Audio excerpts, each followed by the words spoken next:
रही हूँ और फाइनली मैं क्लियर कर देना चाहती हूँ कि ये कॉपी मेरी नहीं है बल्कि किसी और की है और मुझे वो असाइनमेंट कॉपी लिखने के लिए मिली है। तो देखिए ये कैसे लिखना है।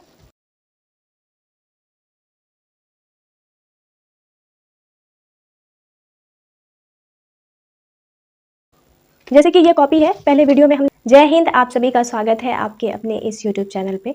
आज हम बात करने वाले हैं कि कॉपी किस तरह से लिखना है। फॉर एग्ज़ाम्पल मुझे कुछ कॉपियाँ मिली थी असाइनमेंट लिखने के लिए, तो मेरे पास टाइम था तो मैं कॉपी लिखी थी। तो मैं दिखाती हूँ कि मैं किस तरह से लिख रही हूँ और फाइनली मैं क्लियर कर देना चाहती हूँ कि ये कॉपी मेरी नहीं है बल्कि किसी और की है और मुझे वो असाइनमेंट कॉपी लिखने के लिए मिली है। तो देखिए ये कैसे लिखना है। जैसे कि ये कॉपी है, पहले वीडियो में हमने बताया है कि इसके जो पूरे कवर पेज पे क्या-क्या भरना है, ये इसकी चर्चा हम पहले ही कर चुके हैं। और इस वीडियो में हम जानने वाले हैं कि आखिर इसके अंदर का जो भी हमें लिखना है, वो किस तरीके से लिखना है। क्या हम असाइनमेंट जो हमें दिया गया है, जो पीडीएफ है या फिर जो प्रिंट आउट है, क्या हम उन्हें वैसे ही उतार दें या फिर उसमें कुछ ऐड करें? तो चलिए सिंपली हम वीडियो को लंबा ना करते हुए टॉपिक पर आते हैं कि हमें किस तरीके से लिखना है। देखते हैं कि क्या है कि बच्चे लिखना शुरू कहाँ से करें। तो देखिए हमें सबसे पहले ध्यान ये रखना है कि डायरेक्टली हमें लिखना शुरू नहीं करना है। हमें यहाँ पे देखना है कि यहाँ पे दो भाग दिया गया है, क और ख में है। आपके प्रत्येक भाग में कम से कम 2 प्रश्नों के उत्तर। यहाँ पे ना ये जो 2 प्रश्न है ना, ये बहुत सारे बच्चे नहीं देखते हैं और उन्हें ऐसा लगता है कि सारा 1 2 3 4 5 6 वो सारा का सारा लिख देते हैं। तो हमें सारा नहीं लिखना है बल्कि 2 क्वेश्चन हमें क से लिखना है भाग और 2 क्वेश्चन हमें ख से लिखना है। आप हो सके तो मोस्टली 3 लिख दीजिए, लेकिन उससे ज़्यादा ये बेवकूफ़ी बिल्कुल मत कीजिए कि आप पूरा का पूरा उतार रहे हैं। ये इस बात को दर्शाता है कि आप जो है डायरेक्ट कॉपी लिए और फिर लिखना शुरू कर दिए हैं बिना कुछ सोचे समझे। तो पहली बात तो ये हो गई कि हमें 2 क्वेश्चन ही लिखना है भाग क से और फिर भाग ख से, इस तरह से। अब आते हैं नेक्स्ट पार्ट पे। नेक्स्ट पार्ट ये है कि ये जो हमें असाइनमेंट दिया गया है, इसमें ये बहुत ही ज़्यादा बड़ा है। अगर हम इसमें एक एक वर्ड को लिखना चाहें तो हो सकता है हमारी जो कॉपी है वो पूरी की पूरी भर जाए और ये पूरा उसमें आए भी ना। यानी कि आप समझ रहे होंगे कि जो क्वेश्चन है अगर हम सारा लिखना स्टार्ट कर दें तो ये पॉसिबल ही नहीं है कि हमारे कॉपी में थोड़ी सी भी जगह बचेगी और क्वेश्चन सारा का सारा आ जाएगा। क्वेश्चन सारा आएगा ही नहीं, उसमें अटेगा ही नहीं। अब आते हैं कॉपी पर। देखिए फॉर एग्ज़ाम्पल ये मेरे पास कॉपी है जो सारा लिख चुकी हूँ। देखिए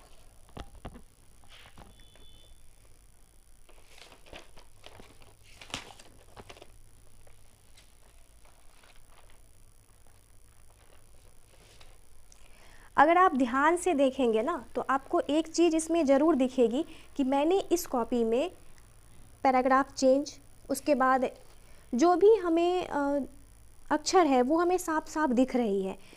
इसके कहने का मतलब ये है कि हम जब भी कॉपी लिखेंगे तो हमें ये बात का बिल्कुल भी ध्यान रखना है कि जो हमारी जो लाइनिंग है वो एक अच्छी होनी चाहिए और उसके बाद इन दोनों के बीच का जो गैप है, अगर आप देखें तो ये इतना का गैप हर एक के बीच में होगा।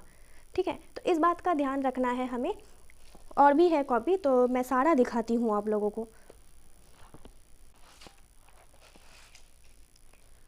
देखिए जिस तरह से ये मैंने किया है कि जो एक एन जिगलर का दृष्टिकोण है क्या है, तो उन्होंने जो कुछ भी कहा है भले ही मैंने थोड़ा थोड़ा उठाया है लेकिन यहाँ पे मैंने अंडरलाइन किया है ताकि ये अच्छी तरह से विजिबल हो और जो भी चेक कर रहा हो, जैसे यहाँ पे देख सकते हैं आप निष्कर्ष है तो ये मैंने एक लाइन छोड़ दिया है, फिर यहाँ से 2 3 लाइनें छोड़ी है। तो ये मैंने एक तरीका अपनाया है कि आप जितना साफ़ सुथरे तरीके से लिखेंगे ना वो आपके लिए उतना बेनिफिट होगा। देखिए इस तरह से है। और सबसे बड़ा बात क्या है ना कि अगर आप ये चाहते हैं कि जल्दी कॉपी भर जाए तो वो बात सही है कि हम भरना तो चाहते हैं, लेकिन हो सके जितना हो सके हमें ज़्यादा पेज नहीं छोड़ना है। बस 1 से 2 पेज ही हमें कोशिश करना है कि हम छोड़ दें, उतना ज़्यादा नहीं छोड़ना है।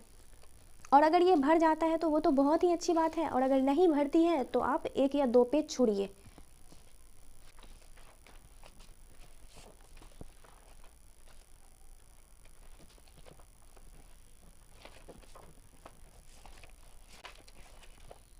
और उसके अलावा क्या है ना कि जैसे यहाँ पे देखिए ये सांस्कृतिक पहलू है, यहाँ पे पॉइंट वाइज भी है, जैसे कि 1 2 3 करके है, नंबरिंग की गई है। तो आप इस तरह से देख सकते हैं कि मैं किस तरीके से लिखी हूँ कॉपी। और जब सवाल ख़त्म होता है, जैसे कि जो आंसर है वो समाप्त हो गया, तो इस पे अगर थोड़ा सा लाइनिंग बचता है ना तो उसको छोड़ दिया कीजिए, उसको ज़रूरी नहीं है भरना। आप दूसरे पेज से स्टार्ट कीजिए और यहाँ से एक नया सवाल लिखना शुरू कीजिए। तो ये थी मेरी स्ट्रेटजी। आपको कॉपी इस तरीके से ही लिखना है और ध्यान रखना है कि कॉपी साफ़ और सुथरी होनी चाहिए।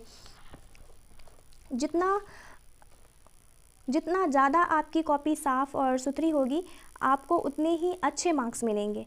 तो इस बात का आपको प्रॉपर ध्यान रखना है। और एक चीज़ और भी है कि अगर आप चाहते हैं कि आपको इस तरह की हैंड